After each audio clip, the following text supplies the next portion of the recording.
Oigan, pues buenos días, muchas gracias por estar aquí con nosotros. En el mundo de los negocios, de las empresas, sabemos que el tiempo es dinero. Entonces, ¿qué creen que ustedes pasaría si de pronto agilizan sus procesos y bastara con tomar su celular o cualquier dispositivo electrónico que tienen en la mano y en cuestión de segundos firman un documento y un acuerdo vinculante? Pues se ahorrarían mucho tiempo, ¿no? Sin embargo, ahora que está en boca de todos este tipo de procesos, de pronto surge una duda. ¿Son seguros estos documentos? Y yo creo que más importante aún, ¿son válidos? Entonces, pues bueno, para responder estas preguntas y atender esta inquietud, el día de hoy nos acompaña este grupo de expertos en Legal Tech y transformación digital, quienes seguramente nos darán valiosas aportaciones. Me permito presentar a Alejandro Leal García, quien es licenciado en Derecho por la Universidad del Valle de México y maestro en Derecho Administrativo y Derecho Fiscal por la Facultad de Derecho de la Barra Nacional de Abogados. Su experiencia profesional inició en el sector público dentro del Servicio de Administración Tributaria, nuestro querido SAT, y la Administración General Jurídica. Desde 2018 funge como socio director de la firma multidisciplinaria América Legal. Además, es socio director en Legal Intec México y presidente del Consejo Directivo de la Fundación OINA, entre otras sociedades del sector logístico y financiero. En el sector educativo, desde 2013 forma parte del claustro de profesores de la Facultad de Empresariales de la Universidad Panamericana. Así que les pido que le demos un aplauso. Gracias. Me permito también presentarles a Lorena Navarro Manzanilla, quien cuenta con doble maestría en Derecho por la Universidad Nacional Autónoma de México y en Derecho de las Tecnologías de Información y Comunicación por Infotec CONACYT. Su especialización se centra en el cumplimiento normativo, privacidad y protección de datos personales, complementada por una certificación como especialista en protección de datos por la Agencia Española de Protección de Datos Personales y estudios avanzados en Derecho Corporativo, Derecho de la Empresa y Ciberseguridad.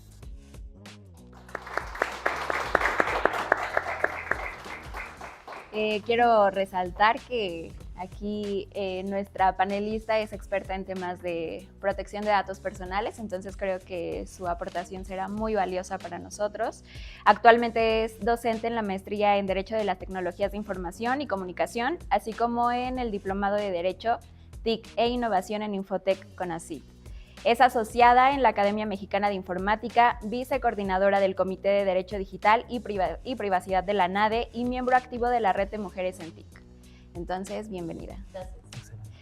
Y también con nosotros se encuentra Pablo Morales, quien es abogado con más de 20 años de trayectoria profesional. Se ha especializado en fintech, tecnologías de la información, protección de datos personales y blockchain. Ha acumulado una sólida experiencia tanto como abogado in-house como consultor externo, colaborando con empresas en México, América Latina, Singapur y Suiza. Actualmente se desempeña como Head of Legal en InSwitch, empresa fintech dedicada al desarrollo de infraestructura digital para la integración de pagos y servicios financieros. Así que bienvenido. Gracias.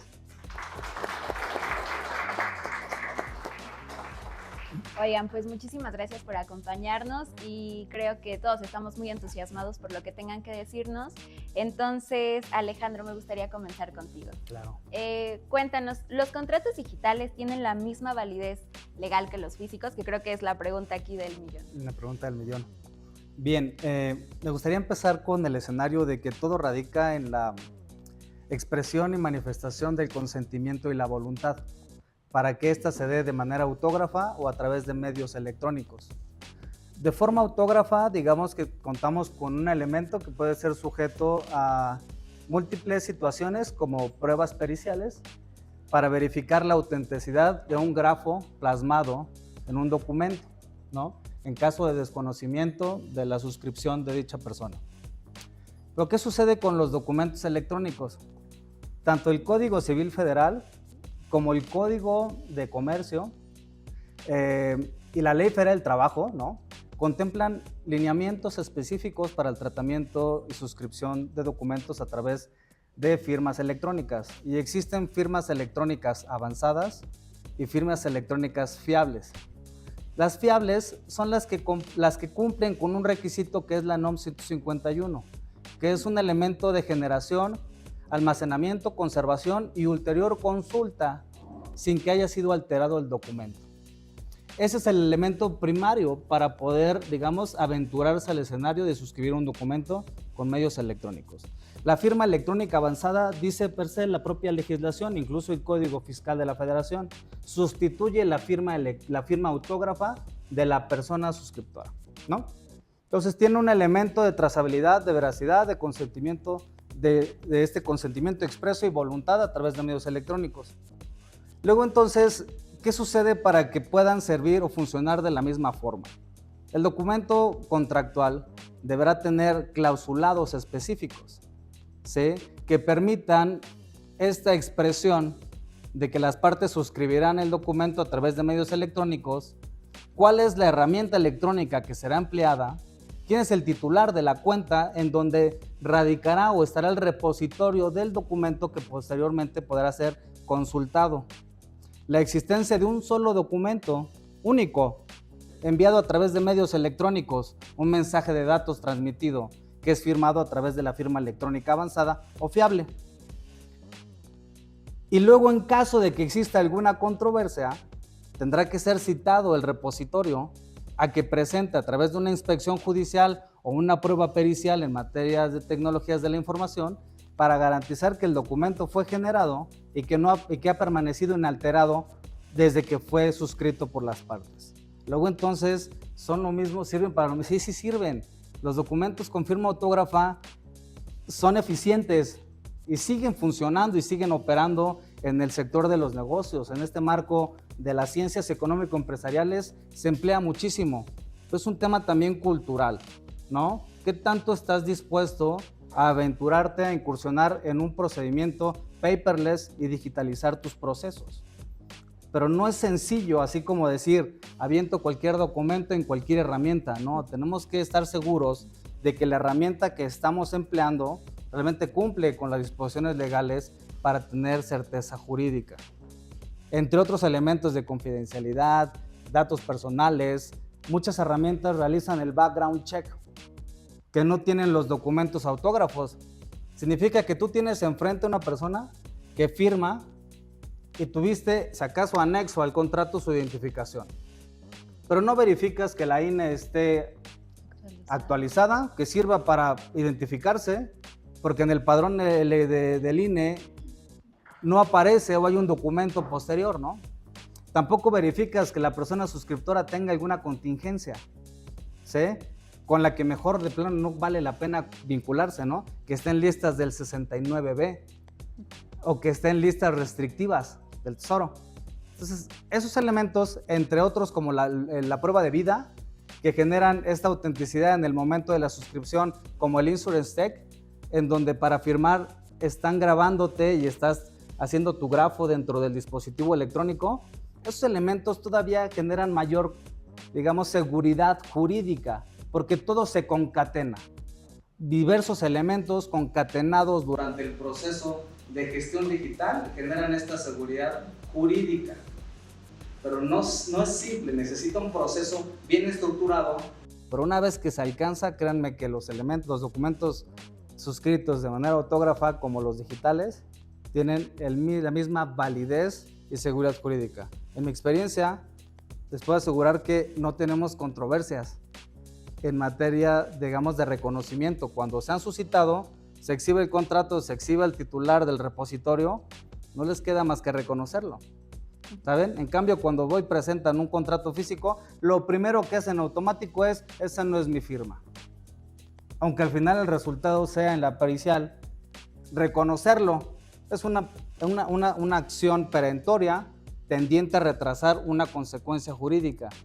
Eso es lo que sucede con documentos autógrafos. Y no digo que no suceda también con documentos electrónicos. Por eso tenemos que tener una seguridad en el wallet, en el repositorio donde se almacenará nuestro documento. Porque ¿quién dice que la e-firma de la persona que suscribe no es quien estaba detrás del escritorio? Pero ¿qué dice la ley? Es tu responsabilidad, ¿no? Conservarla, no prestarla, no cederla. De ahí elementos concatenados como la toma de la fotografía la geolocalización de tu dispositivo electrónico, que permiten identificar que el suscriptor es quien dice ser el titular de ese certificado, ya sea a través de firma fiable o firma electrónica avanzada. Por mi parte, esto. Muchísimas gracias. Lorena, sobre lo que nos menciona Alejandro, nos dio varios elementos que debe tener un contrato. En tu experiencia, ¿cómo han manejado todo este proceso y sobre todo el tema de almacenamiento de información? Sin duda es un tema de trazabilidad, ¿no? De este flujo del proceso de cómo lo vas a llevar. O sea, el Código Civil es un Código Civil de 1926, 1928, y en su artículo 1803 sí establece que tú puedes expresar tu consentimiento a través de escrito, en medios, ¿cómo se llama? En medios verbales, incluso tácito, pero también, ¿no? Estamos hablando de un código del año del antaño, en donde ya tenía esta cuestión de medios electrónicos, ópticos y cualquier otra tecnología. Entonces ya de ahí nos estaban abriendo esta puerta, esta posibilidad, en donde digitalmente tenemos esta facilidad.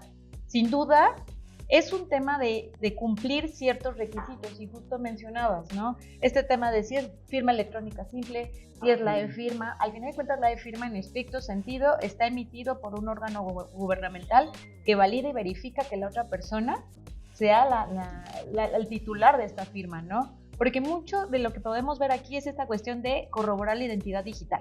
¿Quién es la otra persona? Si la otra persona es quien dice ser realmente. No es lo mismo si te presto mi contraseña DocuSign, entras y firmas por mí, ¿no? Aquí es validar, ¿no? Estos elementos concatenados que va a tener esta trazabilidad, y que sin duda la NOM 151 va a ser nuestro parteaguas, porque son los requerimientos específicos para que esta firma sea válida. Si nosotros no tenemos los diversos elementos en donde existe un clausulado específico, ¿no? En donde diga que se va a firmar y se va a celebrar el contrato a través de firmas digitales, y que tú y yo estamos de acuerdo en que sea de forma digital, en donde se establezca incluso la plataforma en la cual la vamos a celebrar, y no solamente nos vemos a contratos, los podemos ver incluso en instrumentos notariales, los podemos ver incluso en cualquier otro tipo de documento como un consentimiento para tratamiento de datos personales, en donde tú y yo estamos de acuerdo que va a ser de manera digital, y que por ello estamos otorgando ese consentimiento y esa validez, ¿no? Lo digo entre comillas porque no es como la firma autógrafa, en donde ya digo, no es mi firma, y hace ahí una pericial y valida que efectivamente es mi firma.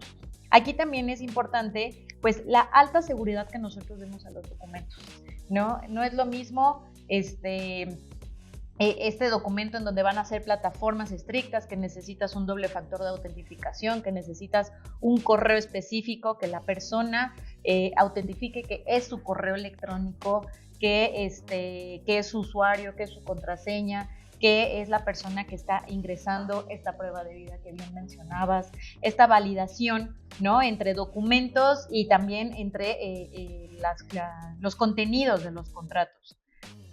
Sin duda yo creo que es un tema de practicidad, de cómo lo vamos a aplicar en nuestra compañía. La NOM 151 establece esta cuestión, ¿no? En donde tú, para que sea válido esta firma digital, debes de tener ciertos elementos. El Código de Comercio a nivel mercantil también los establece para tener esta validez, en donde tú debes de garantizar la integridad del documento, tener una fecha cierta, que es esta trazabilidad de tiempo y espacio, tener este hash, ¿no? Que es este fingerprint, en donde vas a tener esta garantía de que el documento tiene este cifrado específico, que tiene esta, ¿cómo se puede decir? Como esta clave, esta identificación de la firma del contrato, y que no puede ser modificable. Incluso si tú le cambias una coma al contrato, el hash se rompe y es uno nuevo. Entonces es esta seguridad que tú vas a tener en los documentos. Por otro lado, pues estos términos de confianza, ¿no? Tenemos que utilicemos herramientas, que utilicemos servicios que cumplan con el PSC, ¿no? Que es este prestador de servicios de certificación, que validan que los documentos efectivamente son los originales, son lo que contienen, y que las personas que participan en ellos pues fueron identificables en su momento y estaban en ese acuerdo de voluntades. Y por otro lado, pues esta cuestión de sello de tiempo, que yo creo que es de los que más, por los que más pierdes juicio, ¿no? Definitivamente, el sello de tiempo, en donde pues se sella, por así decirlo, en el momento en que se celebró, en el momento en que se firmó, y con estos elementos adicionales, ¿no? Prueba de vida, el video, la geolocalización, el acceso, ¿no? Entonces todos estos elementos se van concatenando y sin duda puede sustituir plenamente a una cuestión física o un papel, ¿no? Entonces creo que son varios elementos que nosotros debemos de contemplar. Lo cierto es de que pues lo importante es tener como este checklist que nosotros vamos a cumplir a partir de lo que establece la ley, ya sea Código Civil, Código de Comercio, Ley de Sociedades Mercantiles, y hacemos a lo mejor a través de cuestiones notariales, asambleas, y bueno, sin duda la NOM 151, que es nuestro checklist para la validación de esos documentos como tal, ¿no? Muchísimas gracias. Pablo, Lorena nos mencionaba el tema de las cadenas que se van siguiendo cuando tienes un documento electrónico. Tú eres experto en temas de blockchain, entonces creo que valdría mucho la pena que nos compartieras tu punto de vista respecto a los procesos que se llevan y lo importante que sería quizá integrar este tipo de tecnología en el seguimiento de estos documentos. Claro, con gusto. Me gustaría empezar con una pregunta para todos. ¿Cuántos años creen que en la legislación mexicana tiene un tema de firma electrónica? Quien crea que menos de 5, alce la mano. Ok. Menos de 5. Ok. No, está bien. Digamos, menos de 10. O sea, 10 años, digamos, por ahí del 2015. ¿No? Ok. Unos cuantos. Bueno, me alegra ver que existe como esta... sí, justo, ¿no? Porque en realidad es un tema que tiene 22 años en el Código de Comercio. O sea, no es un tema nuevo, eso es con lo que quiero iniciar, ¿no? Es un tema que tiene más de 22 años en un código general en México, que es el Código de Comercio, que si bien su implementación en la firma electrónica avanzada tardó como 10 años, pues bueno, fue un primer paso, ¿no? Y a lo que voy es, el año pasado, no me acuerdo si fue a finales del año pasado o a inicios de este año, se publicó el nuevo Código Nacional de Procedimientos Civiles. Y en ese código ya se hace referencia justo a la prueba plena de cualquier, digamos, transacción que se registre en un blockchain, ¿no? Entonces, ahorita voy a ir, a lo mejor, desmenuzando todas estas ideas, pero justo mencionaron Alejandro y Lorena algo muy importante en este tema de pues digamos, del timestamp, ¿no? De la huella de auditoría. Y para empezar con la idea, a mí me gustaría pues justo irme un poco más, pues platicarles desde lo práctico que yo he vivido, ¿no? O sea, a mí me tocó esa época en la que tenías que ir a firmar como representante legal a un lugar, tenías que agarrar un vuelo, tenías que pedirle a alguien que te coordinara el vuelo, el hotel, los viáticos, que te coordinara la reunión con la persona para que estuvieras 15 minutos ahí sentado, para que todo un equipo legal atrás ya hubiera hecho el cotejo, le hubieran puesto la rúbrica y tú firmaras como representante legal y te fueras a perder el tiempo de 8 horas para regresar en la noche, ¿no? Si eso lo vemos en un tema de tiempo, a lo mejor en cuanto a personas que están en una organización, y lo multiplicáramos por 20 contratos, en ese mismo periodo ya hubieras entrenado a una persona interna de tu equipo para que pudiera hacer firmas electrónicas a través de cualquier plataforma que ya existe. Y lo que quiero transmitir con esto es que no se necesita inventar el hilo negro, ¿no? O sea, ya existe la FIEL, que es la firma, como bien comentó Alejandro, que te da el SAT, y que cuando te la entrega en tu USB, firmas de que si la usas, tú eres el único responsable de lo que estás firmando. Si se lo prestas al contador para Era que... lo que te decía, todos los contadores Exacto. la tienen, pero bueno, Si se la prestas al contador para que presente tus declaraciones... No te exime de responsabilidad. Bueno, no te exime de responsabilidad si el contador con esa firma saca un crédito de $1 millón a tu nombre, ¿no? Porque tú firmaste que es tu FIEL. Si decides no utilizar la FIEL, o bueno, si decides utilizar la FIEL, bueno, pues hay herramientas. Si decides utilizar otro tipo de plataformas que a lo mejor no son firma electrónica avanzada a través de la NOM 151, que ya comentaron Alejandro y Lorena, también te da, o digamos que cumplen con estos elementos que te hacen que la firma sea válida y vinculante.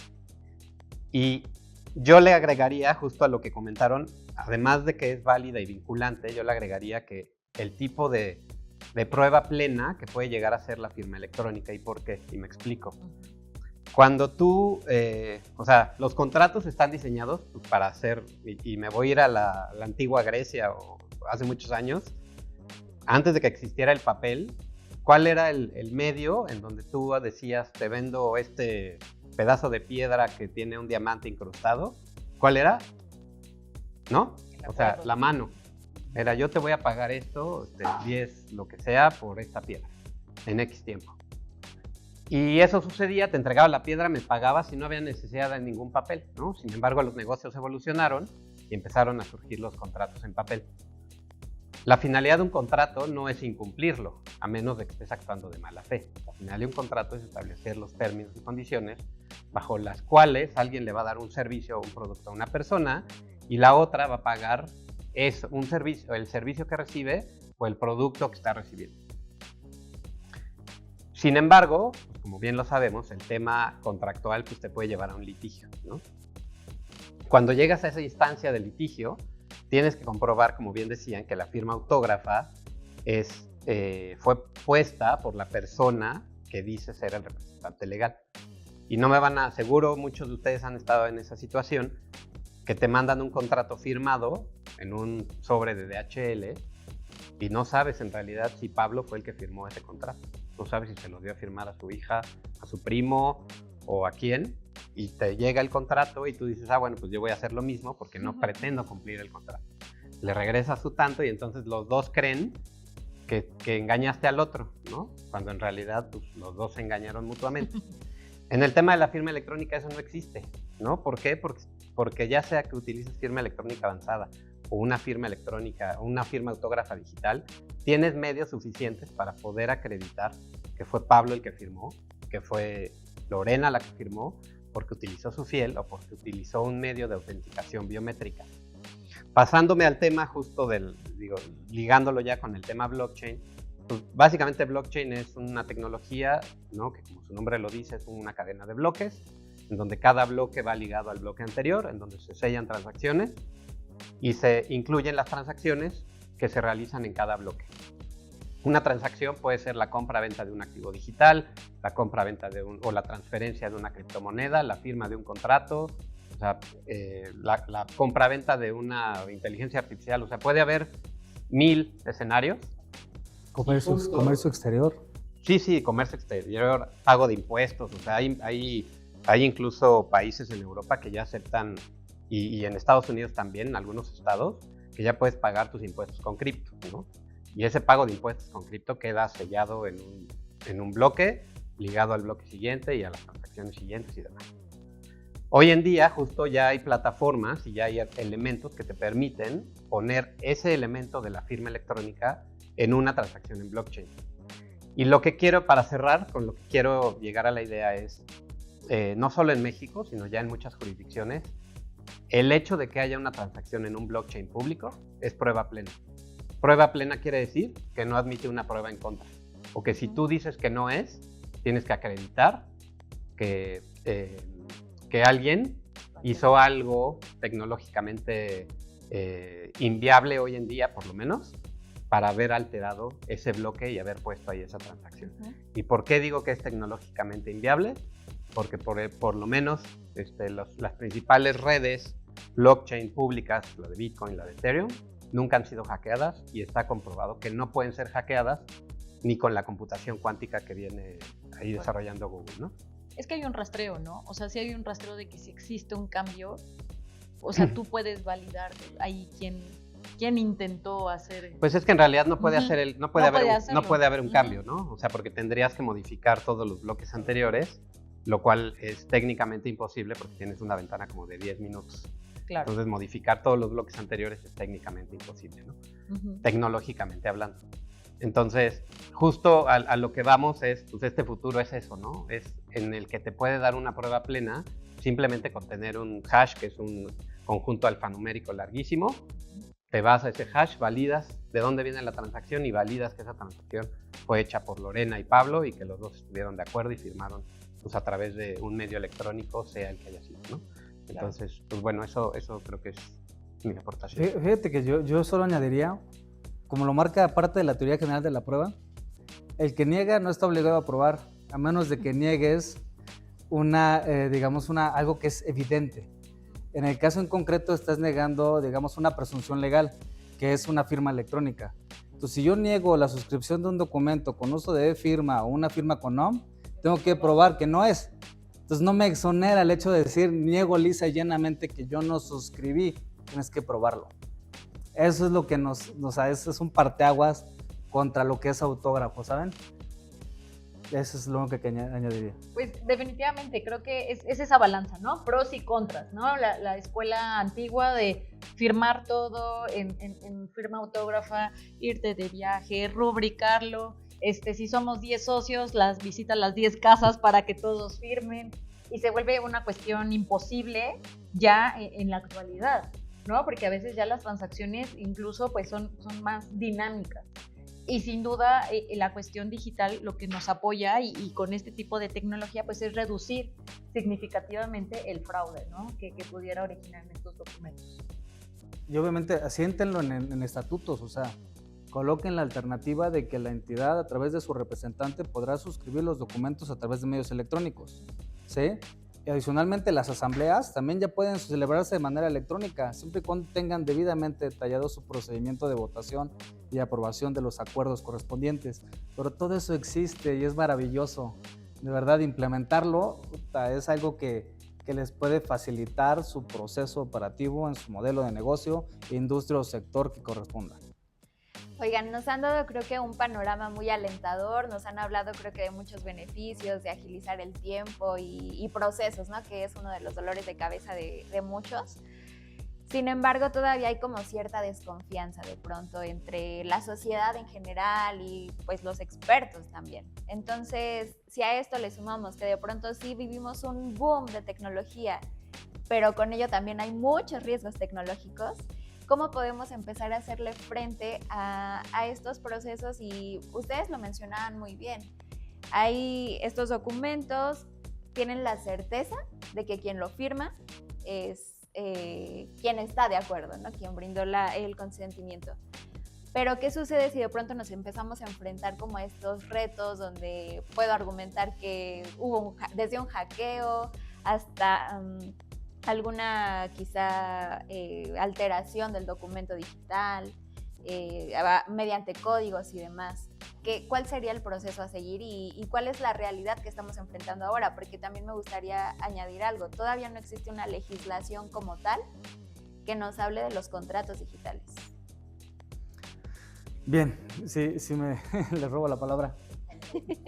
Estrictamente o en estricto sentido, no debería existir una legislación específica que hable de la suscripción de actos jurídicos a través de medios electrónicos, porque cada rama de derecho, específicamente, digamos, nuestra columna vertebral, ¿no? Código Nacional, Civil, la estructura comercial, Código de Comercio, la materia fiscal, que contempla que para efectos del quinto A, no dejarán mentir, la materia fiscal es la materia más poderosa que existe en todas las ramas de derecho, porque la materia fiscal puede desconocer la existencia para efectos fiscales de cualquier acto jurídico suscrito por las partes. Entonces, de nada me va a servir tener un contrato si ese contrato no tiene elementos de certeza jurídica de que la operación realmente existió, porque entonces si no tiene efectos fiscales, la consecuencia todavía incrementa, ¿no? Entonces, ¿cuál es, digamos, el riesgo prioritario? A mí me ha tocado advertir, digamos, en operaciones en donde te mando el documento escaneado con mi firma autógrafa, va de regreso, por correo me lo regresas y ya cada quien tiene un PDF con firmas, ¿no? Eso no es firma electrónica, claramente está. ¿Y cómo peleas eso en juicio?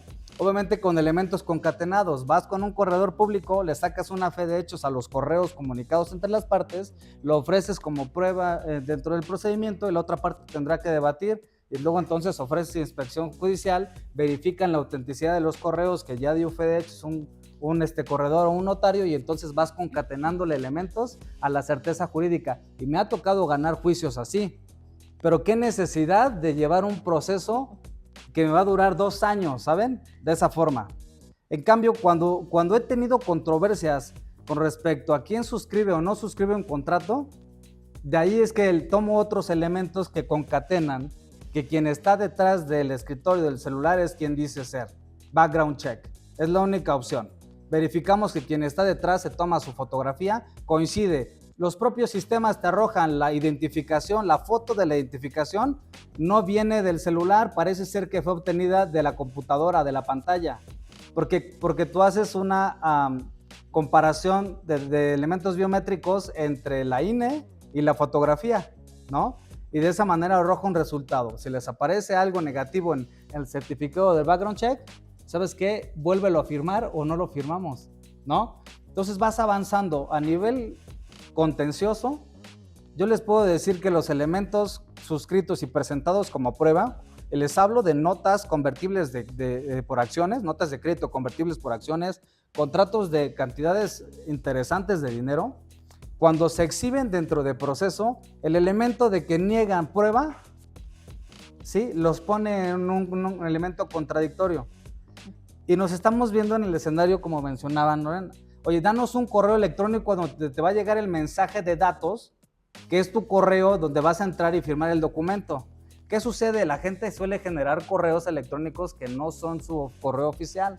Entonces me genera un correo donde me mandas la información, lo elimino y nunca recibí nada, ¿no? En cambio ahora te permiten descargar el enlace y lo mandas vía WhatsApp y la gente entra de su dispositivo móvil y suscribe el documento. Oye, pero lo están haciendo desde otro dispositivo móvil que no corresponde, se reenviaron el enlace, ¿sí?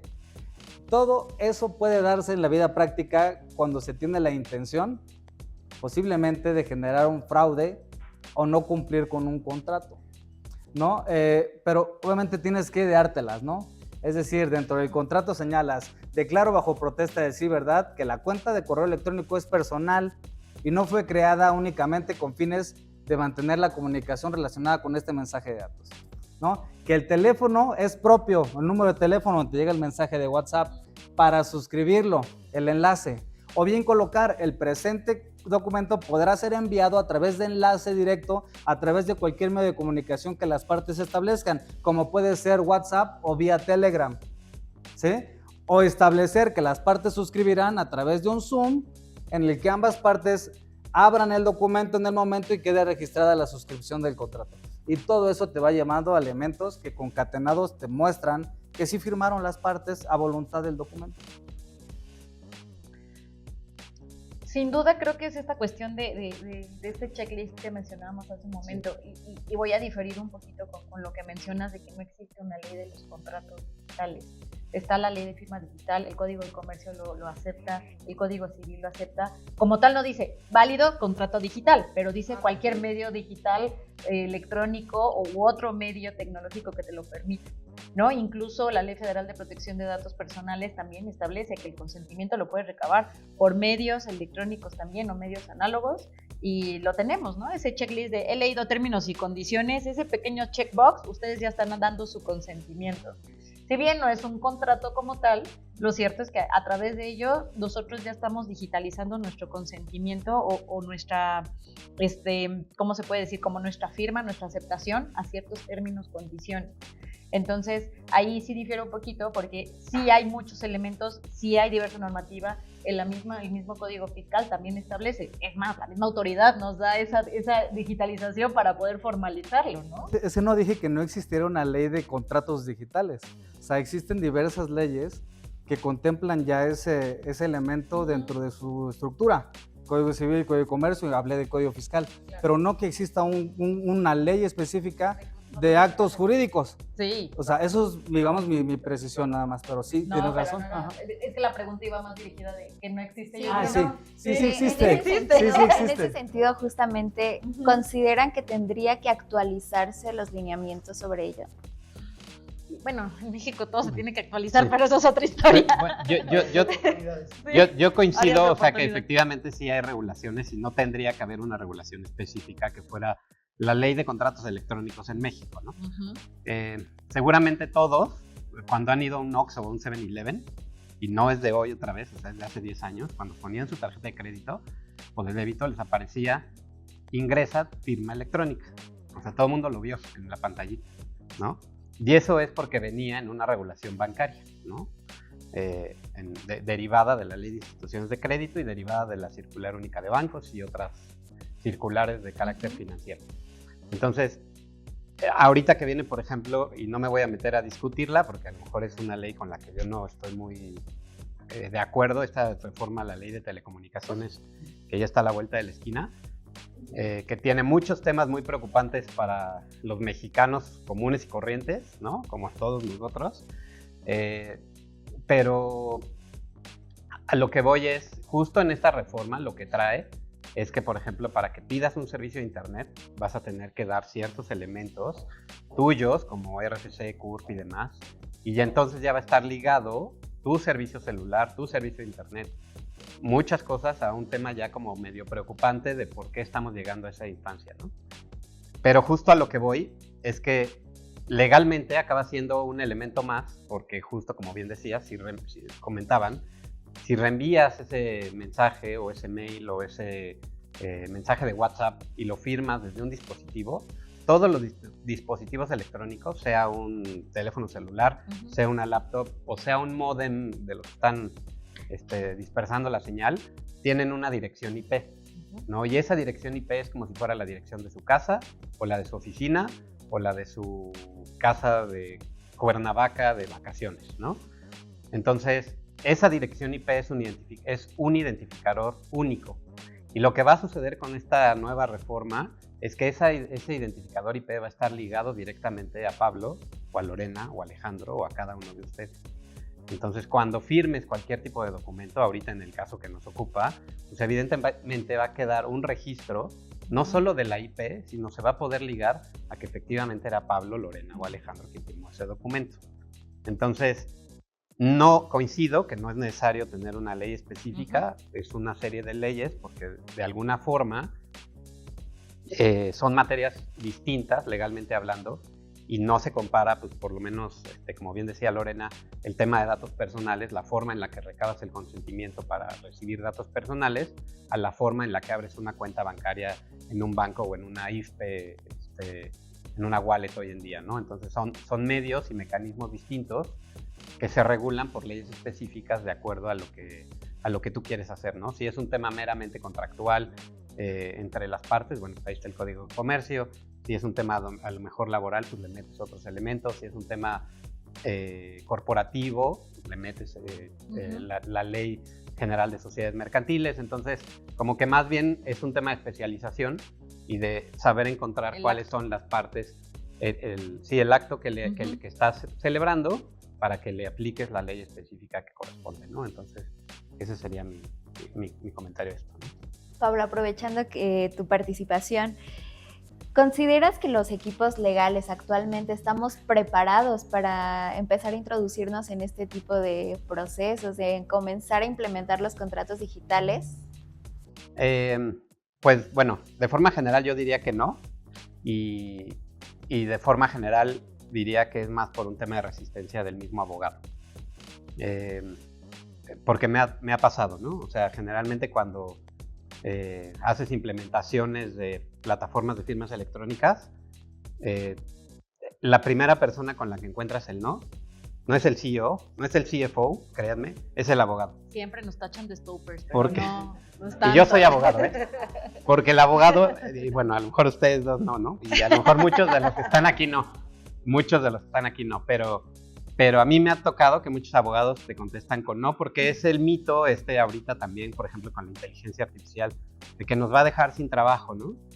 Y o sea, por ejemplo, seguramente todos recuerdan cuando llegó Google, pues Google llegó a ser una herramienta en donde encontrabas información súper rápido, ¿no? Hoy la inteligencia artificial es lo mismo y las plataformas de firma electrónica es exactamente lo mismo. Son una herramienta, ¿no? Son una herramienta más que te suma. Y creo que el punto más importante es justo para mejorar esta adopción es trabajar con los abogados, ¿no? O sea, con los abogados en ese cambio de mentalidad de que es una herramienta en la que vas a poder hacer tu trabajo de una manera más eficiente, en la que vas a reducirle riesgos a la empresa o al despacho o al cliente que estás atendiendo, y en donde como abogado vas a tener más tiempo para enfocarte en otras cosas que son mucho más importantes que estar haciendo contratos o cotejándolos, ¿no? O sea, porque incluso prácticamente es bien, seguro muchos lo han visto, o lo hemos vivido, el hecho de cotejar un contrato cuando ya te lo mandan, tienes que agarrar la versión que está en tu pantalla y agarrar el contrato en papel para ver que no te hayan cambiado una coma, un acento o una palabra, que te pueda cambiar el contexto completo, ¿no? Entonces, en una plataforma de firma electrónica, pues queda toda esa trazabilidad de que los cambios son los cambios y de que ya quedó una versión final y puedes firmarla con confianza, ¿no? Entonces, creo que ese reto es justo ese cambio de mentalidad del abogado, de que es una herramienta que te va a ayudar a hacer más eficiente tu proceso y te va a reducir tiempos para que te enfoques en otras cosas que son más importantes, generar negocio, no sé, ¿no? O sea, muchas cosas que son más importantes que estar cotejando contratos, ¿no? De hecho, hay un estudio, se los voy a buscar para compartirlo de los asistentes del Foro Económico Mundial, en donde dice que si tú implementas esta digitalización de contratos, documentos, archivos, cuestiones fiscales, cuestiones, todo lo que tenemos en papel horriblemente en las empresas, tú generarías un ROI del 250%.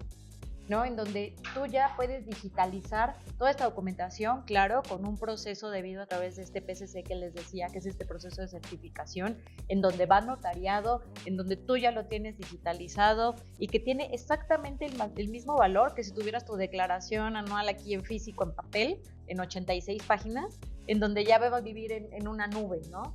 Entonces, esta digitalización nos lleva, por un lado, a una cuestión de ser más económicos en tiempo, en desarrollo, en papel, ecológicos, pero lo cierto es de que también una mejor organización. Platicaba hace mucho con el líder de compliance en Telefónica. Y les voy a contar esta historia porque es bastante interesante, ¿no?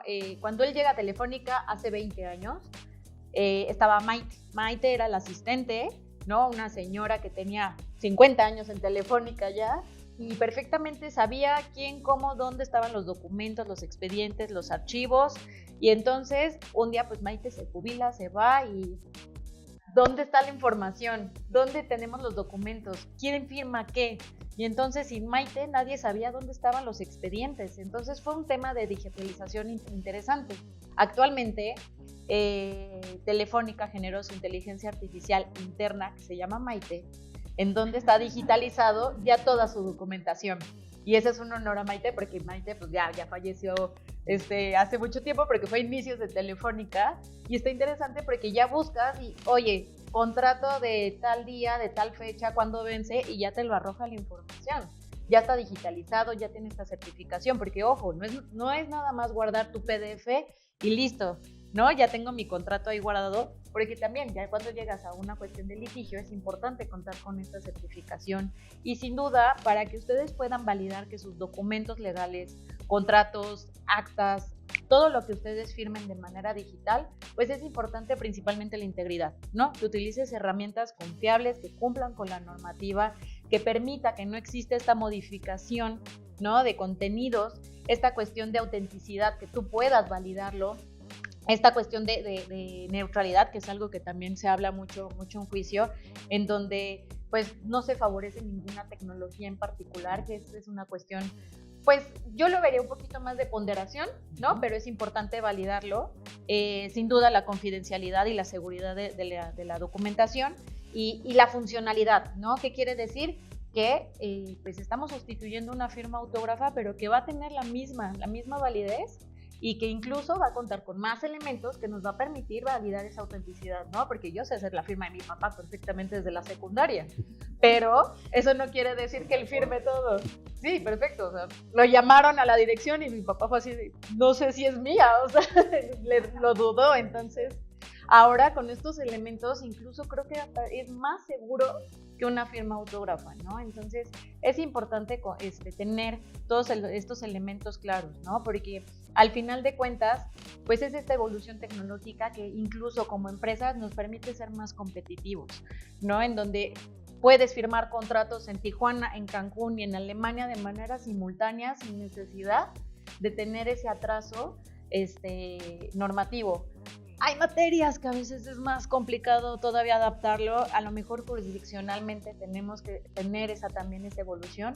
Sin embargo, ya existen peritajes informáticos que permiten, ¿no?, tener esta validez documental en juicio y que incluso son más certeros que un peritaje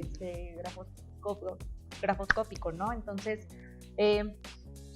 es evolución, es circunstancias, es validar y es cumplir, ¿no?, con este checklist de elementos que nos permita tener la seguridad de que tenemos un documento íntegro, completo y que pues prácticamente con eso no nos los tirarían en juicio, ¿no? Prácticamente tener esta cuestión, incluso digitalmente es más fácil tener los contratos así que en papel, ¿no? En papel que te digan, oye, ¿cuándo se vence?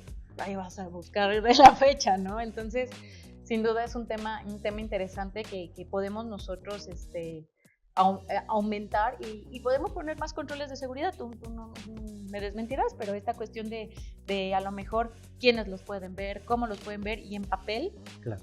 va ahí, ¿no? O sea, no sabes en cuántas manos pasó, quiénes lo fotocopiaron, ¿no? Entonces, son varios elementos que tenemos como de beneficio. Incluso comentó un punto bien importante Lorena, o sea, incluso de seguridad y de administración física, ¿no?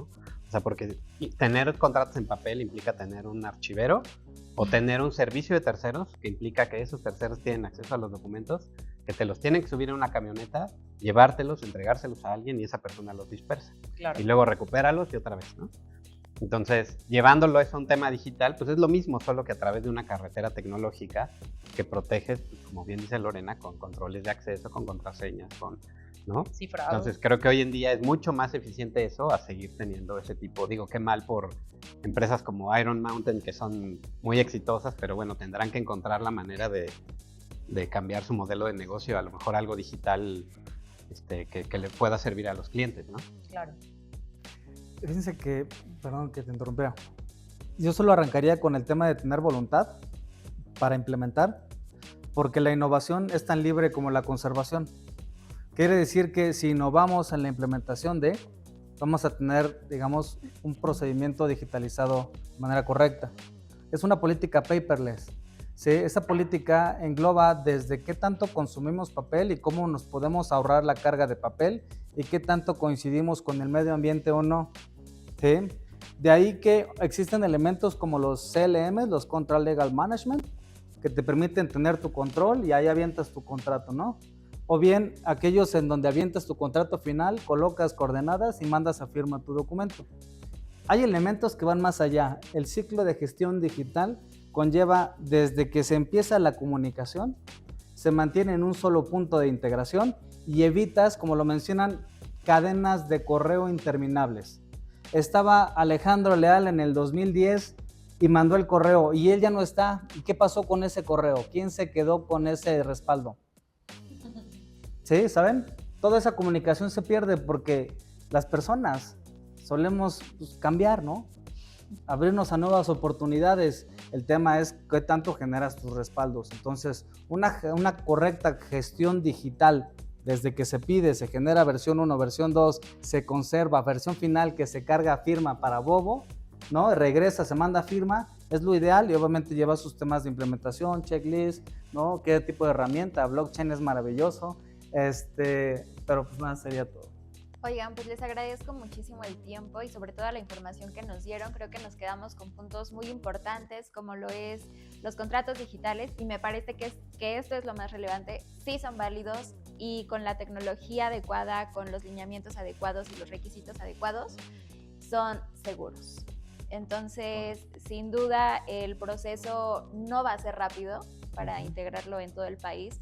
Creo que nos quedamos con esta conclusión que justamente lo dijo Alejandro, va a haber áreas donde va a ser más sencillo, va a haber procesos donde va a ser más sencillo y también aprovechando la aportación que nos brindaste, creo que también tiene mucho que ver el tema de la edad porque también la introducción tecnológica no es tan sencilla para las diferentes generaciones. Sin embargo, pues bueno, será un trabajo largo, pero no por eso imposible. Les agradezco muchísimo. Gracias a todos por haber acompañado a este grupo.